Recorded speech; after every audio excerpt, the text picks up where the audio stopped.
नमस्कार दोस्तों, स्वागत है आपके अपने यूट्यूब चैनल पर। दोस्तों, यूटरिया ने एक बुक लॉन्च किया है और ये बुक है एनसीईआरटी। इसमें क्लास 6 से क्लास 12 तक 17 प्रैक्टिस सेट दिया गया है। अगर आप लोग बीएसएससी, बीपीएससी और बीपीएससी 3.0 अगर आप लोग तैयारी करते हैं तो आप लोग के लिए ये बुक बेहतरीन साबित होगा, क्योंकि इसमें जो बीपीएससी 2.0 और 1 जो एग्ज़ाम हुआ था उसका क्वेश्चन और उसी तर्ज पर जो है इसमें दिया गया है। ये बुक को जो है एनसीईआरटी लेवल का बिल्कुल अच्छे तरीके से तैयार किया गया है और इसमें टोटल 17 प्रैक्टिस सेट है। ठीक है, अगर आप लोग बिहार के इस तीनों एग्ज़ाम में किसी भी एग्ज़ाम तैयारी करते हैं तो आप लोग इस बुक को एक बार ज़रूर पढ़ने की कोशिश कीजिएगा। इसमें क्लास 6 से क्लास 12 तक है और इसमें दोस्तों देखिए यहाँ पे आपको 17 प्रैक्टिस सेट मिलेगा, जिसमें से 4 इतिहास का प्रैक्टिस सेट है, 4 राज्य व्यवस्था का है और 4 सेट भूगोल का है और 4 सेट विज्ञान का है, 1 सेट जो है अर्थव्यवस्था का है। यानी टोटल 17 प्रैक्टिस सेट है। आपको एग्ज़ाम से पहले एक बार ज़रूर इस बुक को पढ़ के जाना है। अगर आपके पास ये बुक नहीं पहुँच पाता है तो हम पूरे बुक का सॉल्यूशन आपको कराएँगे। तो इस पूरे बुक का सॉल्यूशन देखने के लिए जल्दी से आप लोग हमारे इस चैनल से जुड़ जाइए। आपको कुछ नहीं करना है, इस वीडियो को एक लाइक कर देना है और जितने भी साथी नए हैं वो सभी लोग चैनल को सब्सक्राइब करना है, यानी सभी लोग को सब्सक्राइब करना है ताकि नेक्स्ट पार्ट जैसे ही है उसका नोटिफिकेशन आपको सबसे पहले मिले। तो हम एक इसके बाद यानी डेली आपको 2 या 5 सेट का प्रैक्टिस सेट मिलेगा और लास्ट में टोटल 17 सेट का एक ही वीडियो में मास्टर वीडियो मिलेगा, तो वो आपको लास्ट में मिलेगा। तब तक आप लोग को 5 सेट का 3 प्रैक्टिस सेट आपको मिलेगा। तो इस सारे बुक का नोटिफिकेशन आप पाने के लिए आपको हमारे चैनल से जुड़ना होगा। तो सभी लोग चैनल को सब्सक्राइब कर लीजिएगा।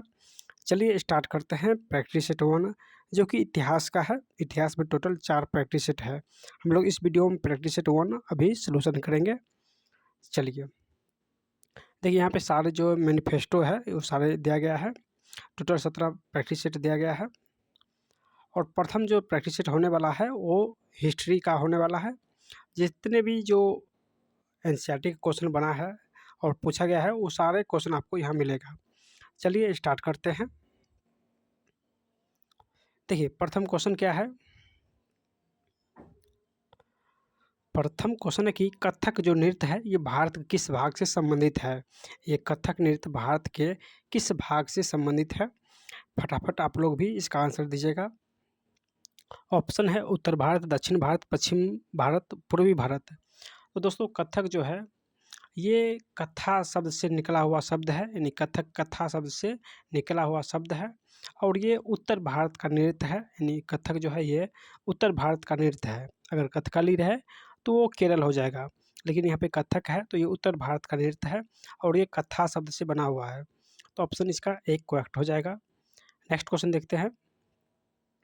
चलिए देखिए नेक्स्ट क्वेश्चन क्या है कि मेसोलिथिक यानी मेसोलिथिक जो है या मध्यपाषाण युग के संबंध में कौन सा कथन सही है। यानी मध्यपाषाण काल के बारे में कह रहा है, कौन सा कथन सही है।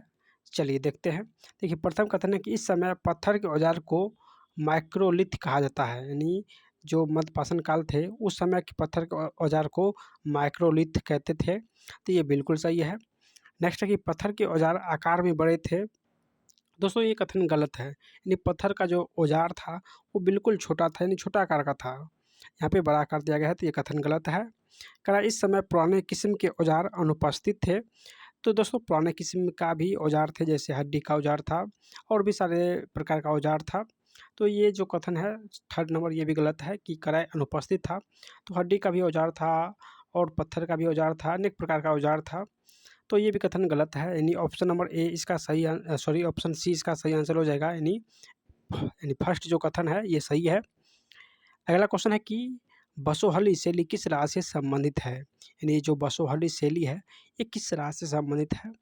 चलिए इसका आंसर देखते हैं। दोस्तों ये हिमाचल प्रदेश का लघु चित्रकला है बसोहली, जो कि लगभग 17वीं शताब्दी के बाद ये कला जो प्रचलित हुआ था। तो ये हिमाचल प्रदेश का लघु चित्रकला है। ऑप्शन ए इसका करेक्ट हो जाएगा। रसमंजरी के रचयिता किसने यानी कौन है, यानी रसमंजरी के रचयिता कौन है? चलिए इसका आंसर देखते हैं दोस्तों। ये हिमाचल प्रदेश की लघु चित्रकला जो भानुदत्त, लघु चित्रकला भानुदत्त के रचयिता है रसमंजरी। तो इसका आंसर ऑप्शन नंबर सी हो जाएगा, यानी ये भी हिमाचल प्रदेश से संबंधित है। तो ये भानुदत्त इसका आंसर हो जाएगा। अगला क्वेश्चन है कि विधिधर्म पुराण के संबंध में कौन सा कथन जो है वो सही कथन है? चलिए देखते हैं। प्रथम कथन है कि इसकी रचना बंगाल में हुआ था, यानी विधिधर्म जो पुराण है इसकी रचना बंगाल में हुआ था। तो दोस्तों ये बिल्कुल सही है, यानी इसकी रचना बंगाल में हुआ था। नेक्स्ट कथन है कि इसमें ब्राह्मण को कुछ विशिष्ट प्रकार की मछलियाँ खाने की अनुमति दी गई थी। दोस्तों ये भी बिल्कुल सही है, यानी विधिधर्म जो था पुराण इसमें ब्राह्मणों को कुछ विशेष प्रकार की मछली खाने की अनुमति दिया गया था। तो ये भी कथन सही है। तो ऑप्शन इसका सी करेक्ट हो जाएगा। ए और बी दोनों कथन सही है। अगला कथन है, कह रहा है मिलान कीजिए। चलिए मिलान करते हैं। देखिए फ़रुखसियर का जो शासनकाल था वो 1713 से लेकर 1719 तक था। आलमगीर का शासनकाल 1754 से लेकर 1759 तक था। सालम द्वितीय का जो शासनकाल था 1759 से लेकर 1806 ईस्वी तक। और अहमद शाह जो था, इसका अहमद शाह का शासनकाल 1748 से 1754 था। तो इसका ऑप्शन नंबर क्या हो जाएगा, यानी ऑप्शन बी हो जाएगा करेक्ट आंसर। अगला क्वेश्चन क्या है कि देखिए मुगल काल में सवाई राजा जय सिंह को किस क्षेत्र की सूबेदार मिली थी? यानी मुगल काल में जो राजा जय सिंह था इसका सूबेदार जो है कहाँ पर मिला था, यानी किस क्षेत्र में मिला था? तो दोस्तों ये मालवा में मिला था, यानी मालवा से सूबेदारी करता था। तो इसका आंसर ऑप्शन बी हो जाएगा मालवा से। नेक्स्ट क्वेश्चन है कि नवपाषाण काल के औजार के संबंध में निम्नलिखित कथन पर विचार कीजिए। यानी नवपाषाण काल में के औजार के बारे में कराया विचार कीजिए। चलिए देखते हैं। देखिए करा इस नवपाषाण काल का जो औजार था वो पुलिस किए जाते थे। तो ये कथन दोस्तों सही है। इस अवधि में ओखल और मूसल का उपयोग अनाज को पीसने के लिए किया जाता था। यानी अनाज को पीसने के लिए ओखल और मूसल का प्रयोग करते थे नवपाषाण के लोग। तो ये भी कथन सही है। तो ऑप्शन इसका सी हो जाएगा। ए और दोनों कथन सही है। अगला क्वेश्चन है कि सिख जत्थों और मिसल की संयुक्त सेना को क्या कहा जाता है? यानी सिख जत्थों और मिसल की संयुक्त सेना को क्या कहते हैं? तो संयुक्त जो सेना बना था उस सेना को दोस्तों दल खालसा कहते हैं। दल खालसा कहते हैं, यानी संयुक्त सेना को दल खालसा कहते हैं। नेक्स्ट क्वेश्चन है कि सिखों की राखी व्यवस्था के अंतर्गत, यानी राखी व्यवस्था के अंतर्गत उपज का कितना प्रतिशत हिस्सा संरक्षण के लिए लिया जाता था? यानी संरक्षण करने के लिए कितना प्रतिशत जो है वो कर लेते थे? तो दोस्तों जैसे बैसाखी हो गया, दीपावली हो गया, इस पर्व में संरक्षण देते थे सिख, यानी कि दल खालसा जो था ये संरक्षण देते थे लेकिन कर लेते थे। तो वो कर था दोस्तों कितना प्रतिशत? तो 20% कर लेता था और संरक्षण जो है पर्व के दिन देते थे। तो इसका आंसर ऑप्शन नंबर सी हो जाएगा। नेक्स्ट क्वेश्चन है कि ऋग्वेदिक काल के दौरान प्रचलित राजनीतिक व्यवस्था के बारे में कौन सा कथन जो है वो सही है? आइए देखते हैं। देखिए कह रहा कि राजा के पास लोगों से कर एकत्रित करने की शक्ति थी। यानी ऋग्वेदिक काल में दोस्तों सबसे पहले ऋग्वेदिक काल जो प्रारंभ हुआ था वो 1500 ईसा पूर्व से लेकर 1100 ईसा पूर्व के पास जो था वो ऋग्वेदिक काल था। और इसमें जो है कोई प्रकार का जो है कर व्यवस्था का उल्लेख नहीं है और ना ही इसमें कोई अस्थायी सेना था। तो दोस्तों ये कथन गलत हो जाएगा कि कर एकत्रित करने की शक्ति थी। तो ये कथन गलत है। राजा का पुत्र स्वाभाविक रूप से राजा का उत्तराधिकारी होता था। यानी उस टाइम में राजा भी नहीं होता था क्योंकि उस टाइम उतना विकसित नहीं था। ये भी कथन जो है गलत हो जाएगा, यानी दोनों कथन जो है गलत है। तो इसका आंसर ऑप्शन डी हो जाएगा। नेक्स्ट क्वेश्चन है कि उत्तर वैदिक काल की सामाजिक स्थिति के बारे में निम्नलिखित कथन पर जो है विचार कीजिए। चलिए प्रथम कथन है कि महिलाओं और शूद्रों दोनों वेदों का अध्ययन करने की अनुमति, यानी महिलाओं और शूद्रों को दोनों का जो वेद अध्ययन करने की अनुमति नहीं दी गई थी। तो दोस्तों ये भी बिल्कुल सही है, यानी सुन सकता है लेकिन अध्ययन नहीं कर सकता है, ये सही है। अब वर्ण व्यवस्था जो है जन्म के आधार पर तय की जाती थी। यानी अब जो है वर्ण व्यवस्था जो है उत्तर वैदिक काल में वर्ण व्यवस्था जन्म के आधार पर तय की जाती थी। तो ये भी सही है, यानी ऑप्शन सी हो जाएगा। ए और बी दोनों कथन सही है। चलिए, अगला क्वेश्चन है कि यानी प्रशस्ति का अर्थ क्या होता है? प्रशस्ति जो है इसका अर्थ क्या है? तो दोस्तों ये यानी प्रशस्ति जो है एक विशेष प्रकार की अभिलेख है और इसका अर्थ होता है प्रशंसा करना, यानी प्रशंसा करना। और ये जो लेख है प्रशस्ति, इस प्रकार का लेख जो है किसने वर्णन किया था? तो ये गौतमी पुत्र सतकर्णी जो है ये प्रशस्ति प्रकार का लेख लिखता था। तो इसका आंसर ऑप्शन नंबर सी हो जाएगा, यानी प्रशस्ति का अर्थ होता है प्रशंसा करना। चलिए, अगला क्वेश्चन देखते हैं।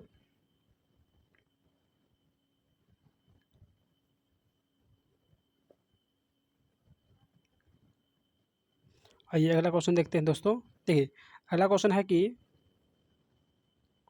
समुद्रगुप्त की नीतियों का वर्णन किसने किया? समुद्रगुप्त का नीति का वर्णन किसने किया? तो ये दोस्तों हरिसेन ने किया था अपने पुस्तक में। हरिसेन ने अपने पुस्तक में समुद्रगुप्त का नीतियों का वर्णन किया था। नेक्स्ट क्वेश्चन है कि हरिसेन ने प्रयाग प्रशस्ति में दक्षिणापथ के शासकों की संख्या कितनी बताई थी? यानी हरिसेन ने प्रयाग प्रशस्ति में समुद्रगुप्त जो दक्षिणापथ में कितने राज्यों पर विजय प्राप्त किया था? तो ये 12 राज्य, यानी दक्षिणापथ के शासकों की संख्या 12 बताया था। जबकि दोस्तों ये आर्यवर्त ने 9 शासकों को, जबकि आर्यवर्त ने 9 शासक बताया था और ये हरिसेन ने 12 शासक बताया था। अगर आपसे जो आर्यवर्त पूछे कि आर्यवर्त ने कितने बताया था, तो आर्यवर्त ने 9 और हरिसेन ने 12 शासकों का संख्या बताया था। अगला क्वेश्चन है कि विक्रम संवत की शुरुआत को किस शासक से जोड़कर देखा जाता है? यानी विक्रम संवत की शुरुआत किसने किया? तो हम सभी लोग जानते हैं विक्रम जो संवत था ये चंद्रगुप्त विक्रमादित्य ने शुरू किया था। ये 58 ईसा पूर्व में चंद्रगुप्त विक्रमादित्य द्वितीय ने शुरू किया था। तो इसका आंसर ऑप्शन डी हो जाएगा। हर्षवर्धन को नर्मदा नदी के तट पर किसने रोका? तो हर्षवर्धन को नर्मदा नदी के तट पर ये चालुक्य शासक पुलकेशिनी द्वितीय ने रोका था। ऑप्शन इसका ए हो जाएगा, पुलकेशिनी द्वितीय ने रोका। नेक्स्ट क्वेश्चन है कि पल्लवों के काल में नगरम किसे कहा जाता था? तो नगरम जो व्यवस्था था वो किस प्रकार की व्यवस्था था? तो दोस्तों ये हो जाएगा, ये व्यापारियों के संगठन, यानी नगरम जो था ये व्यापारियों का संगठन करता था। तो इसका आंसर ऑप्शन सी हो जाएगा। नेक्स्ट क्वेश्चन है कि जनपद का अर्थ क्या होता है?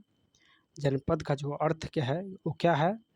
तो जनपद का अर्थ होता है यानी जन के बसने की जगह, जन की बसने की जगह जो है जनपद का अर्थ है। तो इसका आंसर ऑप्शन बी हो जाएगा। नेक्स्ट क्वेश्चन है कि महाजनपद का उद्भव लगभग आज से कितने वर्ष पहले हुआ था? तो जो महाजनपद है यानी जनपद से ही महाजनपद बना है।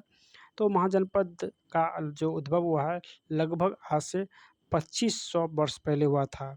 तो इसका आंसर ऑप्शन बी हो जाएगा, यानी 2500 वर्ष पहले महाजनपद यानी जनपद से महाजनपद बना था। तो इसका आंसर ऑप्शन बी हो जाएगा। चलिए, अगला क्वेश्चन क्या है कि महाजनपद काल के बारे में जो है कह रहा है कौन सा कथन औसत है? चलिए देखते हैं। देखिए, प्रथम कथन है कि महाजनपद काल में जो हल के फाल अब लोहे के बनने लगे, यानी महाजनपद काल में जो है हल के फाल लकड़ी का जो था उसके स्थान पर अब लोहे के बनने लगे। तो दोस्तों ये भी सही है। धान के पौधे का रोपण प्रारंभ हो गया क्योंकि उपज जो है यानी खेती अधिक होने लगा इस व्यवस्था से, तो ये अपनाने लगे। तो ये दोनों कथन जो है बिल्कुल सही है। चलिए, अगला क्वेश्चन कि पाणिनि के बारे में कौन सा कथन जो है वो सही है? प्रथम कथन है कि उन्होंने संस्कृत के लिए व्याकरण तैयार किया था। तो ये भी बिल्कुल सही है। उन्होंने एक विशेष क्रम में स्वर की रचना की परंतु व्यंजन के बाद के काल में अन्य विद्वानों द्वारा जोड़ा गया था। तो दोस्तों ये जो है ये गलत है, यानी सिर्फ एक कथन जो है वो सही है। ऑप्शन इसका एक करेक्ट हो जाएगा। अगला क्वेश्चन है कि वज्र संघ का वर्णन किस पुस्तक में है? तो वज्र संघ का जो वर्णन किया गया है ये दीर्घ निकाय में, जो बौद्ध धर्म का पुस्तक है दीर्घ निकाय, इसी में वज्र संघ का वर्णन किया गया है। तो इसका आंसर ऑप्शन सी हो जाएगा। अगला क्वेश्चन है पूरी उड़ीसा में जगन्नाथ जी का मंदिर किस वंश के शासक ने बनाया था? यानी पूरी जो उड़ीसा में जगन्नाथ जी का मंदिर है ये किस शासक ने बनाया था? तो दोस्तों ये गंग वंश के शासक ने बनाया था और इसका नाम क्या था? तो इसका नाम था दोस्तों अनंत वर्मन। अनंत वर्मन ने जो है ये जगन्नाथ मंदिर का निर्माण कराया था। तो इसका आंसर डी हो जाएगा। अगला क्वेश्चन है कि अकबर ने बंगाल को किस वर्ष जीता था? अकबर बंगाल को किस वर्ष जीता था? तो ये 1586 ईस्वी को अकबर ने बंगाल को जीत लिया था। ऑप्शन इसका बी करेक्ट हो जाएगा। नेक्स्ट क्वेश्चन है कि दक्षिण भारत भक्ति संति के बारे यानी दक्षिण भारतीय भक्ति संतों के बारे में सही कथन जो है निषेध कथन को चयन कीजिए। चलिए, प्रथम कथन है कि नैनार शैव संत थे। नैनार जो थे वो शैव संत थे, ये बिल्कुल सही है। जबकि अलवार जो थे वो वैष्णव संत थे, तो ये भी सही है। थर्ड है कि ये संत केवल अस्पृष्ट समझे जाने वाले पुलिया तथा पनार जाति के लोग थे। तो दोस्तों ये कथन गलत है, यानी ऑप्शन ए इसका करेक्ट हो जाएगा। ए और बी दोनों सही है। नेक्स्ट क्वेश्चन है कि करेक्ट कौन सा सही जो है कथन है? प्रथम कथन है कि पोहार जो है पांड्या का बंदरगाह था, जबकि दूसरा कहा कि मदुरई चोलों का बंदरगाह था। तो दक्षिण भारत में जो चोल, चेर और पांड्या के पास सत्ता के दो केंद्र थे, एक अंतर्देशीय, एक तटीय। इसमें से एक तटीय शहरों में से दो महत्वपूर्ण थे, जैसे पोहार या कावेरीपट्टनम। या चोल का बंदरगाह था, यानी पोहार और कावेरीपट्टनम चोल का बंदरगाह था, जो कि यहाँ पे मदुरई दिया गया है। तो ये भी कथन गलत है। मदुरई पांड्य का जो है वो राजधानी था, और इसमें प्रथम कथन भी गलत है, यानी दोनों कथन जो है गलत दिया गया है। चलिए, अगला क्वेश्चन है कि दार्शनिक शंकर के बारे में कौन सा कथन वो सही है? दार्शनिक शंकर के बारे में कहा है कौन सा कथन सही दिया गया है? चलिए देखते हैं। देखिए, प्रथम कथन है कि शंकर का जन्म जो है 8वीं शताब्दी में तमिलनाडु में हुआ था। शंकर का जो जन्म है ये 8वीं शताब्दी में तमिलनाडु में हुआ था। तो ये कथन दोस्तों गलत दिया गया है, यानी इसका जन्म केरल में हुआ था, ना कि तमिलनाडु में। यानी जन्म केरल में हुआ था। ये अनिवय उदैतवाद के समर्थक थे, तो ये बिल्कुल सही है। उन्होंने यानी जगत को मिथ्या या माया कहा था, तो ये भी सही है। मोक्ष प्राप्ति के लिए ज्ञान के मार्ग को अपनाने का उद्देश्य दिया था, तो ये भी सही है। यानी कथन ए जो है वो गलत है, 2, 3, 4 सही है। तो इसमें ऑप्शन हो जाएगा यानी ऑप्शन बी। चलिए, बीरशैव आंदोलन किस क्षेत्र में प्रारंभ हुआ था? तो बीरशैव जो आंदोलन है दोस्तों, ये कहाँ प्रारंभ हुआ था? तो इसका आंसर हो जाएगा ये यानी कर्नाटक में प्रारंभ हुआ था बीरशैव।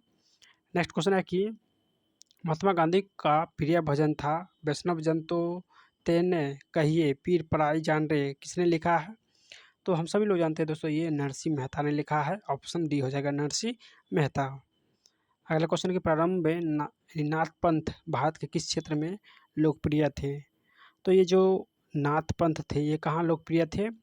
तो ये उत्तरी क्षेत्र में लोकप्रिय थे। ऑप्शन बी इसका करेक्ट हो जाएगा। चलिए, अगला क्वेश्चन देखते हैं।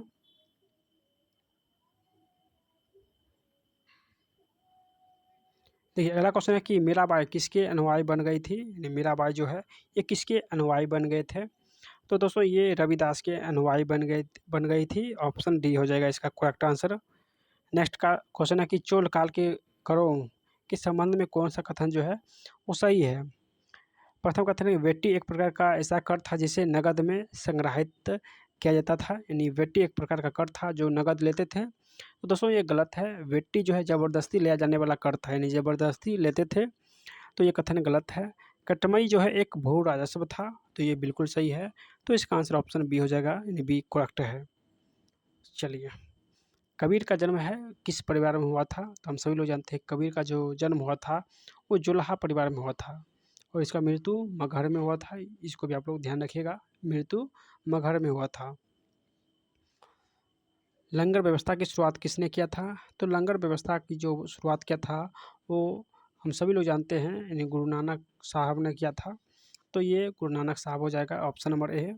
जो सिख धर्म के प्रथम गुरु थे गुरु नानक साहब, इसी ने लंगर व्यवस्था की शुरुआत किया था। चलिए, संस्कृति व्याकरण की रचना किसने यानी किसने की थी? यानी व्याकरण जो है संस्कृति, ये किसने लिखा था? तो दोस्तों इसका आंसर हो जाएगा ये पाणिनि, यानी सबसे पहले संस्कृत व्याकरण की रचना ये पाणिनि ने किया था। ऑप्शन सी इसका करेक्ट हो जाएगा। स्वामी महावीर ने अपनी शिक्षा किस भाषा में दी थी? महावीर जो है अपनी शिक्षा किस भाषा में दिया था? तो महावीर ये प्राकृतिक भाषा में दिया था, और पाली भाषा में बोध दिया था, यानी गौतम बुद्ध पाली भाषा में दिया था और महावीर प्राकृतिक भाषा में दिया था। नेक्स्ट क्वेश्चन है कि जैन धर्म के संदर्भ के बारे में कौन सा कथन जो है वो सही है। प्रथम है कि मुख्यतः व्यापारियों ने जैन धर्म का समर्थन किया था, यानी जो व्यापारी था उसने जैन धर्म का समर्थन किया था, तो ये सही है। साधारणतः किसान वर्ग के लोगों ने जैन धर्म को स्वीकार नहीं किया था, यानी किसान जो था वो जैन धर्म का स्वीकार नहीं किया था, तो ये भी सही है। यानी व्यापारी जो लोग थे वो जैन धर्म को स्वीकार किया था, लेकिन किसान लोग जो है वो जैन धर्म को स्वीकार नहीं किया था, तो दोनों कथन जो है वो सही है। नेक्स्ट क्वेश्चन है कि संघ में रहने वाले बौद्ध भिक्षुक के लिए बनाए गए नियमों का संकलन किस ग्रंथ में मिलता है, यानी ये जो किस ग्रंथ में मिलता है। संघ में रहने वाले बौद्ध भिक्षुक के लिए बनाए गए नियमों का संकलन ये किस ग्रंथ में मिलता है, तो इसका आंसर हो जाएगा दोस्तों ये विनय पिटक में मिलता है, ऑप्शन डी विनय पिटक। अगला क्वेश्चन है कि कौन सा कथन जो है बौद्ध धर्म के संदर्भ के बारे में वो सही नहीं है, यानी कौन सा कथन बौद्ध धर्म के बारे में सही नहीं है। प्रथम कथन है कि संघ के पुरुष और स्त्रियों के रहने के लिए अलग अलग व्यवस्था था, तो ये सही है। यानी संघ जो था वहाँ पे पुरुष और स्त्री को रहने का अलग व्यवस्था था। सभी व्यक्ति संघ में प्रवेश ले सकते हैं, यानी सभी लोग आ सकते हैं। संघ में प्रवेश के लिए बच्चों को अपने माता पिता से अनुमति लेना होता था, यानी अगर बच्चा संघ में सम्मिलित होगा तो वो अपने माता पिता से अनुमति लेगा, तो ये भी सही है। अगला कथन है कि विवाहित स्त्रियों को संघ में प्रवेश के लिए अपने माता पिता से अनुमति की आवश्यकता होती थी, तो जो लड़की विवाहित थी वो संघ में प्रवेश के लिए वो अपने माता पिता से अनुमति के बदले वो अपने पति से अनुमति लेते थे, ना कि माता पिता से। तो यहाँ पे पति होना चाहिए, ना कि माता पिता, तो डी ऑप्शन जो है ये गलत दिया गया है। चलिए अगला क्वेश्चन देखते हैं।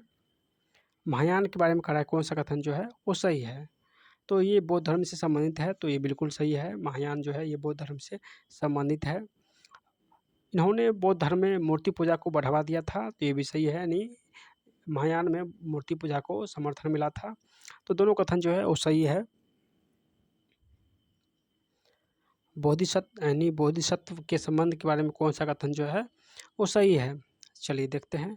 प्रथम है कि वे ज्ञान प्राप्ति के पश्चात एकांतवास में साधना करते थे, तो वो एकांतवाद यानी साधना नहीं करते थे, वो प्रचार करते थे, यानी एकांत में साधना नहीं करते थे, वो प्रचार करते थे ज्ञान प्राप्ति होने के बाद, तो प्रथम कथन गलत है। नेक्स्ट है कि बोधिसत्व की पूजा काफ़ी लोकप्रिय थे, क्योंकि प्रचार करते थे और काफ़ी ये लोकप्रिय हो गए, तो ये बिल्कुल सही है। वे भारत के बाहर जापान, चीन, दक्षिण कोरिया में काफ़ी लोकप्रिय हुए, तो ये भी कथन सही है, यानी 2-3 जो है कथन सही है। नेक्स्ट है कि भारत की यात्रा पर आए चीनी बौद्ध यात्रियों का जो है क्रम सही कौन सा है। चलिए देखते हैं। देखिए सबसे पहले कौन आया था, तो सबसे पहले जो है फाहियान आया था, यानी सबसे पहले फाहियान आया था, फिर हेनसोंग आया था, फिर इतिसोंग आया था, यानी इतिसोंग आया था। सबसे पहले फाहियान, इतिसोंग, हेनसोंग, फिर इतिसोंग आया था, तो इसका आंसर ऑप्शन बी हो जाएगा। चंद्रगुप्त मौर्य के दरबार में जो पश्चिम एशिया के यूनानी राजा सेल्यूकस निकेटर का राजदूत था उसका नाम क्या था, तो जो सेल्यूकस निकेटर का राजदूत था उसका नाम क्या था, जो कि चंद्रगुप्त मौर्य के समय में आया था। तो दोस्तों ये कौन था, तो ये था मेगास्थनीज, ऑप्शन डी जो मेगास्थनीज चंद्रगुप्त मौर्य के समय में आया था और ये सेल्यूकस निकेटर का राजदूत था। नेक्स्ट क्वेश्चन है कि कौन भारत में आए विदेशी आक्रमणों का सही क्रम है। चलिए सही क्रम देखते हैं। सबसे पहले जो भारत पर आक्रमण किया था दोस्तों ये हिंद आक्रमण किया था, हिंद यूनानी यानी हिंद यवन आक्रमण किया था। उसके बाद शक आक्रमण किया था, यानी हिंद यवन के बाद शक आक्रमण किया था, फिर हिंद पारसियन ने आक्रमण किया था और लास्ट में कुषाण आक्रमण किया था, तो इसका आंसर ऑप्शन सी हो जाएगा। अशोक ने जगह जगह जाकर लोगों को शिक्षा देने के लिए अधिकारियों की नियुक्ति की। इन अधिकारियों को निम्नलिखित में किस नाम से जाना जाता था, तो इन अधिकारियों को यानी धम्म महामात्र कहते हैं, धम्म महामात्र कहते हैं। नेक्स्ट क्वेश्चन है कि अशोक के कथन के बारे में कौन सा कथन जो है वो सही है। प्रथम कथन है कि अशोक एक ऐसा पहला शासक था जिसने अभिलेखों द्वारा जनता तक अपना संदेश पहुंचाने की कोशिश किया, तो ये कथन सही है। अशोक की ज़्यादातर जो अभिलेख है वो खरोष्टी लिपि में लिखा गया है, तो दोस्तों ये जो कथन है कि कहा कि अशोक को ज़्यादातर जो अभिलेख है वो खरोष्टी लिपि में लिखा है, तो ये कथन गलत है। अशोक अधिकतम जो अभिलेख लिखा है वो प्राकृतिक और ब्राह्मी भाषा में, प्राकृतिक और ब्राह्मी भाषा में लिखा है, तो ये कथन गलत हो जाएगा। अशोक ने अपने एक अभिलेख में कलिंग युद्ध का वर्णन भी किया है, यानी 13वां अभिलेख में कलिंग युद्ध के बारे में वर्णन किया है। तो इसका आंसर 1 और 3 हो जाएगा, यानी ऑप्शन नंबर सी। चलिए अगला क्वेश्चन देखते हैं।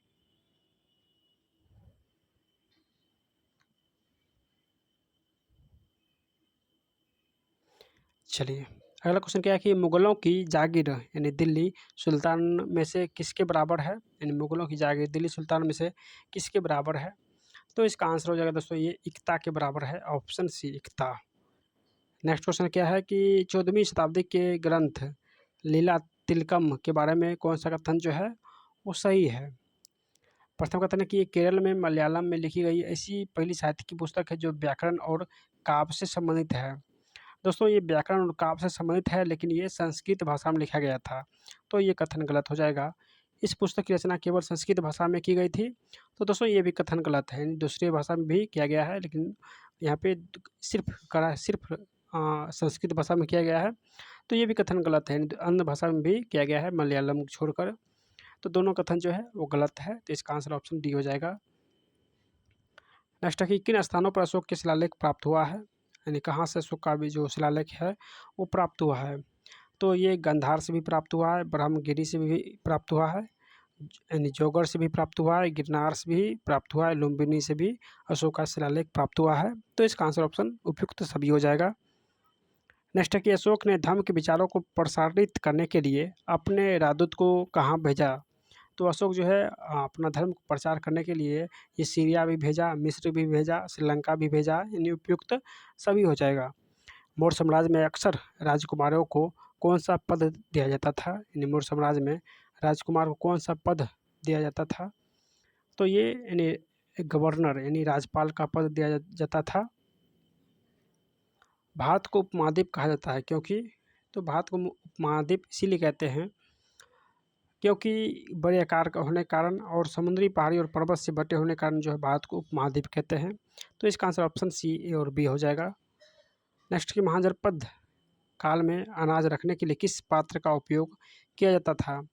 तो दोस्तों ये चित्रित धूसर और मृदभांड पात्र का उपयोग करते थे यानी महाजनपद में काल में चित्रित धूसर और मृदभांड का उपयोग करते थे। नेक्स्ट क्वेश्चन है कि पांडुलिपियों का क्या महत्व है, पांडुलिपियों जो है इसका महत्व क्या है। तो इसका महत्व है दोस्तों ये प्राचीन ज्ञान विज्ञान की बातें की चर्चा करना, राजाओं के जीवन की चर्चा करना, धार्मिक मान्यताओं और व्यवहारों की चर्चा करना और स्तंभ लेखों के अध्ययन के बारे में भी चर्चा करना, तो ये सभी कथन सही है।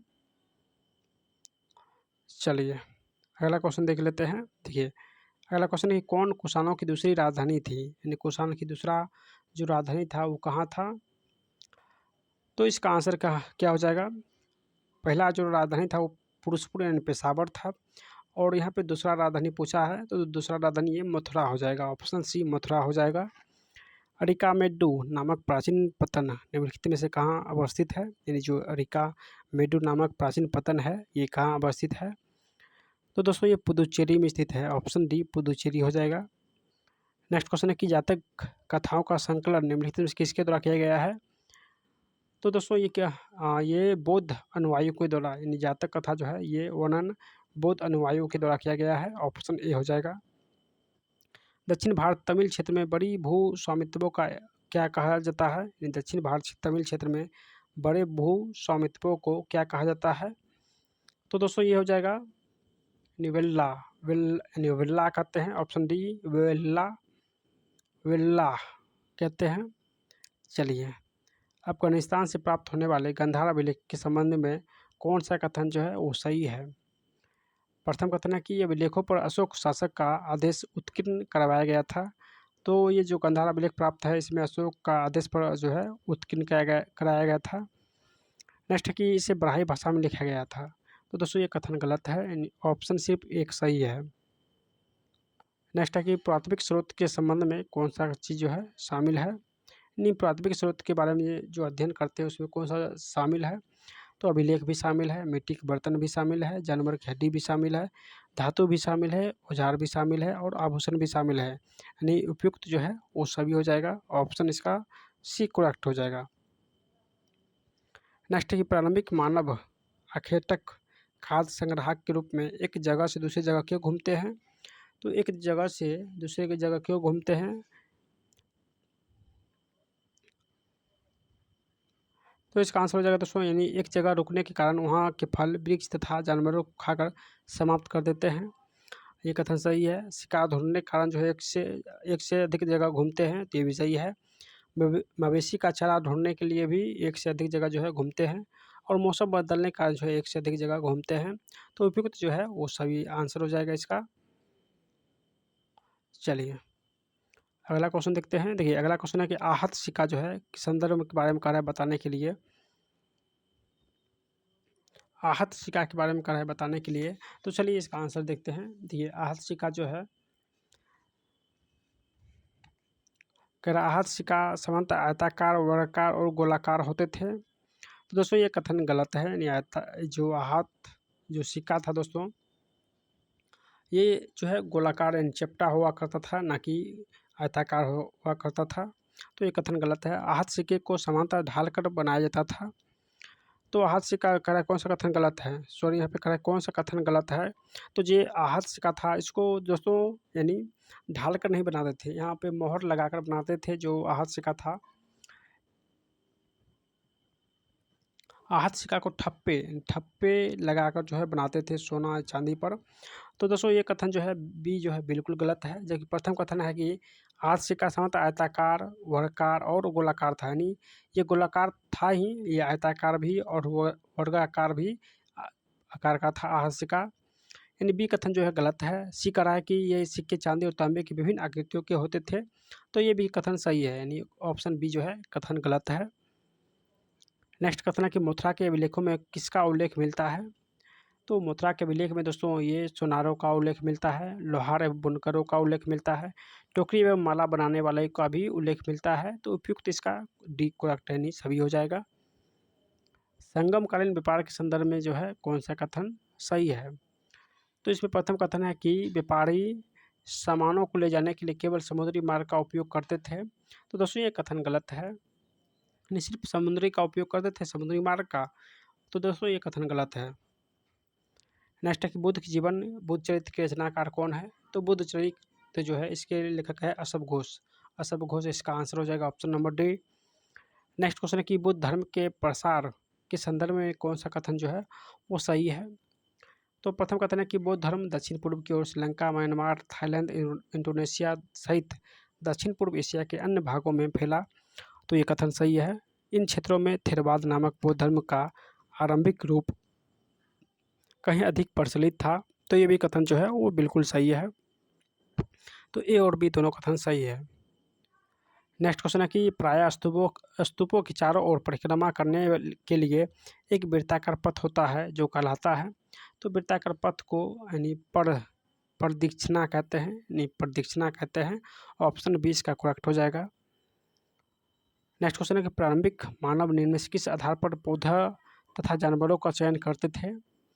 तो ये यानी जिनके बीमार होने की संभावना कम होती थी, बड़े दान और मजबूत डंठल वाले पौधे, अहिंसक जानवर, यानी ये तीनों कथन जो है बिल्कुल सही है। करा कि चोलों का महत्वपूर्ण जो पतन था वो कौन सा था? तो ये पोहार पतन जो है प्रचलित पतन था।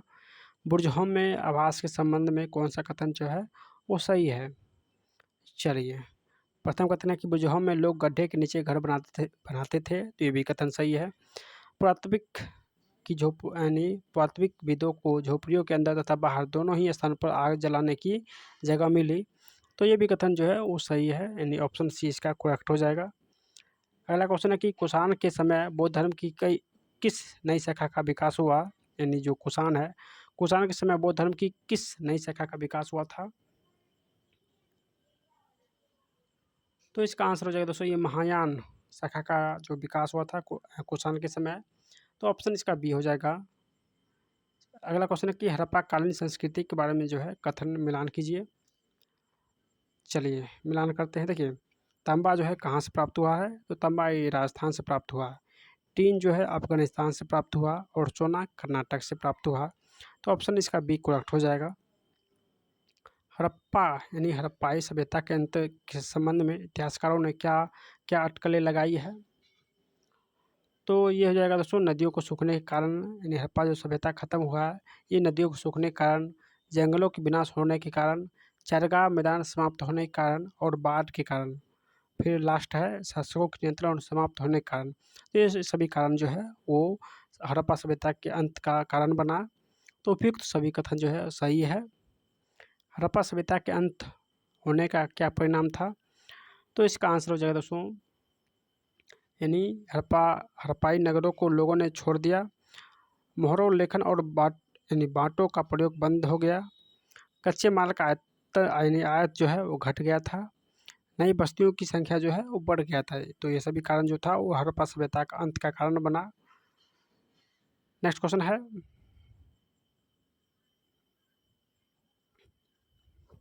चलिए अगला क्वेश्चन देखते हैं। देखिए, सिल्क रूट पर नियंत्रण रखने वाला शासकों में सबसे प्रसिद्ध कौन सा शासक था? तो सबसे प्रसिद्ध जो शासक था ये कुषाण शासक था। ऑप्शन सी हो जाएगा।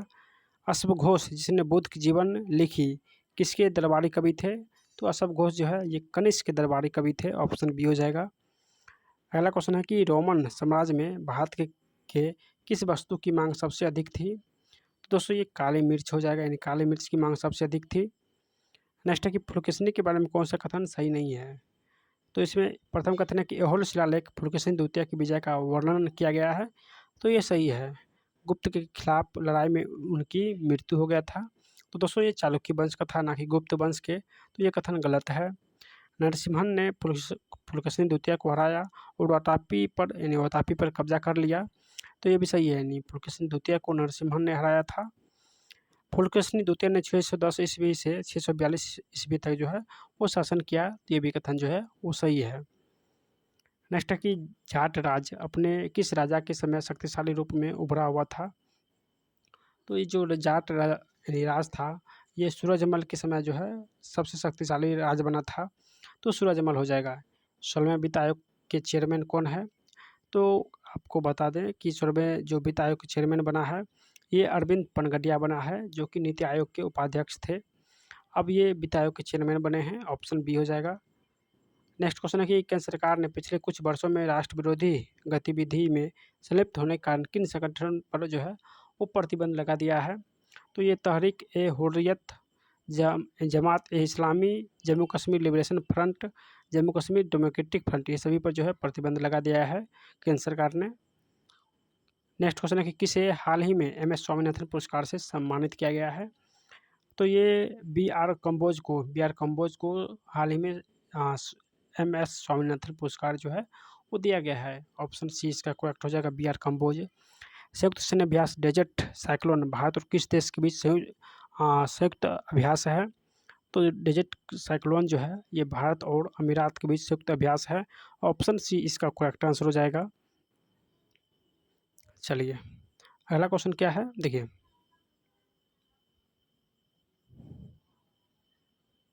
भारत कितने वर्षों के लिए संयुक्त राष्ट्र सांख्यिकी आयोग के सदस्य के रूप में अपना कार्यकाल शुरू किया है? तो भारत जो है दोस्तों ये 4 वर्षों के लिए शुरू किया है। ऑप्शन इसका बी हो जाएगा।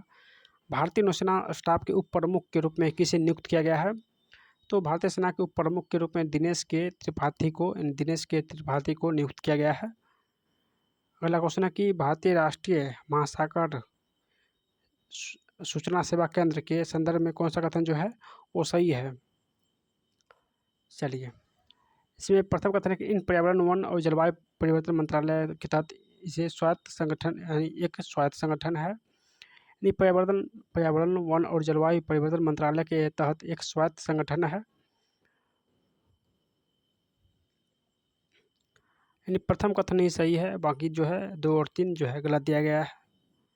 चलिए एक्सरे यानी पोलारीमीटर सैटेलाइट के संबंध में कौन सा कथन जो है वो सही है? तो इसमें प्रथम कथन है कि एक्सपोसेट नासा द्वारा लॉन्च किया गया दुनिया का दूसरा उपग्रह आधारित मिशन है जो एक्सरे पोलोरीमेट्री के लिए समर्पित है। तो ये कथन गलत है। यह मिशन 5 साल की अवधि के लिए पृथ्वी की निचली कक्षा में संचालित किया गया है। तो ये कथन सही है, यानी ऑप्शन इसका बी करेक्ट हो जाएगा। चलिए अगला क्वेश्चन क्या है कि निम्न से उपयुक्त में से कितने क्षेत्रीय व्यापक आर्थिक भागीदारी समझौते में शामिल हुआ है? तो वस्तुओं और सेवाओं में व्यापार, निवेश, बौद्धिक क्षमता अधिकार, ई-कॉमर्स ये सभी शामिल हुआ है, तो ऑप्शन इसका डी करेक्ट हो जाएगा। भारत और म्यांमार के बीच मुक्त आवाजाही व्यवस्था के संदर्भ में कौन सा कथन जो है वो सही है? चलिए, तो इसमें से करेक्ट कोई भी कथन जो है वो सही नहीं है, यानी सभी कथन जो है गलत है।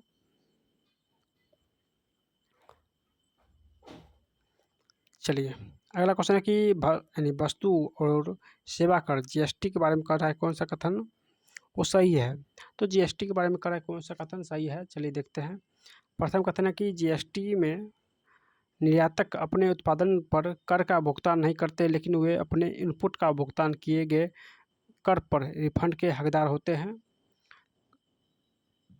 तो दोस्तों ऑप्शन नंबर जो है ए बिल्कुल सही है, बाकी 2-3 गलत है।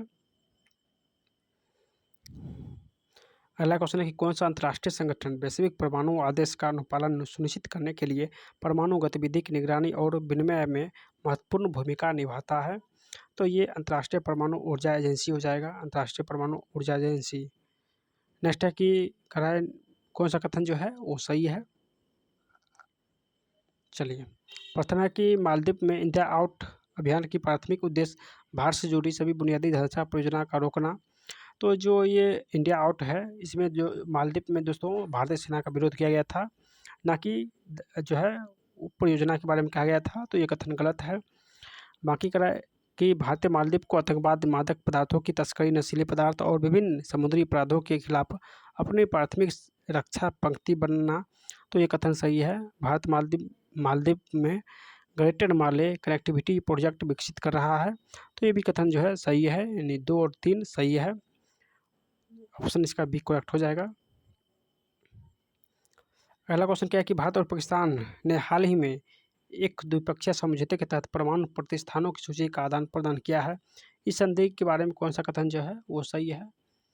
चलिए, क्या परमाणु प्रतिष्ठान की सूची के आदान प्रदान प्राथमिक उद्देश्य परमाणु हथियार परीक्षण को सुविधाजनक बनाना था। तो ये यानी पाकिस्तान से हम लोग क्यों जो है परमाणु का आदान प्रदान करेंगे, तो ये कथन गलत हो जाएगा। नेक्स्ट है कि इन समझौतों का उद्देश्य है कि दोनों देशों के बीच आर्थिक व्यापार का बढ़ावा देना, यानी पाकिस्तान समझ में कोई भी प्रकार के व्यापार की बढ़ावा नहीं देना है, तो ये भी कथन जो है गलत हो जाएगा, यानी ए और बी दोनों कथन गलत है। हाल ही में किस राज्य में हर जिले में ड्रोन पुलिस यूनिट की स्थापना किया गया है? तो ये बिहार हो जाएगा, यानी बिहार में हर जिले में ड्रोन पुलिस यूनिट का स्थापना किया गया है। नेपाल में आयोजित Indo Nepal international tennis ball championship में किसने खिताब पर कब्जा जमाया है? तो इसका आंसर हो जाएगा दोस्तों ये बिहार ने, यानी बिहार ने नेपाल में आयोजित Indo Nepal international tennis ball championship में बिहार ने जो है अपना नाम रोशन किया है, यानी खिताब जीता है बिहार ने। नेक्स्ट की मिशन इन्वेस्टिगेशन @75 किस राज्य द्वारा लॉन्च किया गया है? जिसका उद्देश्य 75 दिनों में सभी एफआईआर की जांच पूरी करनी है। जितना भी एफआईआर केस है वो सभी को जांच करना है 75 दिन में। तो ये किस राज्य ने शुरू किया है? तो दोस्तों ये भी बिहार ने शुरू किया है, यानी ऑप्शन ए इसका करेक्ट हो जाएगा। सड़क हादसे में 2022 में बिहार का स्थान कौन सा है? तो सड़क हादसे में बिहार का जो स्थान प्राप्त हुआ है ये 13वां स्थान प्राप्त हुआ है। नेक्स्ट है कि केंद्र सरकार ने पृथ्वी विज्ञान योजना के लिए कितने करोड़ रुपए का आवंटन किया है? तो दोस्तों ये यानी 4797 करोड़ रुपये का आवंटन किया है केंद्र सरकार ने पृथ्वी विज्ञान योजना के लिए, यानी 4797 करोड़ रुपये का जो है आवंटन किया है। नेक्स्ट क्वेश्चन है और इस सेट का लास्ट क्वेश्चन है कि भारत का पहला पनडुब्बी पर्यटन किस राज्य में शुरू किया गया है? पहला परमाणु पनडुब्बी पर्यटन जो है ये किस राज्य में शुरू किया गया है? दोस्तों ये गुजरात में शुरू किया गया है, यानी ऑप्शन इसका सी करेक्ट हो जाएगा, गुजरात। दोस्तों ये वीडियो आपको कैसा लगा आप लोग ज़रूर कमेंट में बताइएगा, और नए हैं तो सभी लोग चैनल को सब्सक्राइब जो है ज़रूर कर लीजिएगा, ताकि नेक्स्ट वीडियो जैसे ही अपलोड हो उसका नोटिफिकेशन आपको सबसे पहले मिले। आप लोग इस पूरे बुक का मास्टर वीडियो चाहते हैं या हर दिन एक सेट चाहते हैं, आप लोग कमेंट के माध्यम से ज़रूर बताइएगा। और जो लोग टेक्नीशियन की तैयारी करते हैं, जो एडिटोरिया का न्यू बुक आया है 15 मॉडल सेट का, उसका भी मास्टर वीडियो अपलोड है। अगर आप लोग नहीं देखे हैं तो प्लेलिस्ट में जाके देख लीजिएगा। यानी एडिटोरिया का जो न्यू बुक आया है टेक्नीशियन का न्यू पैटर्न पर उसका भी वीडियो अपलोड है, आप लोग एक बार जाके ज़रूर देख लीजिएगा। और इस वीडियो के बारे में अपनी राय कमेंट में ज़रूर दीजिएगा और सभी लोग चैनल को सब्सक्राइब कर लीजिएगा। मिलते हैं दोस्तों नेक्स्ट वीडियो में, तब तक बाय।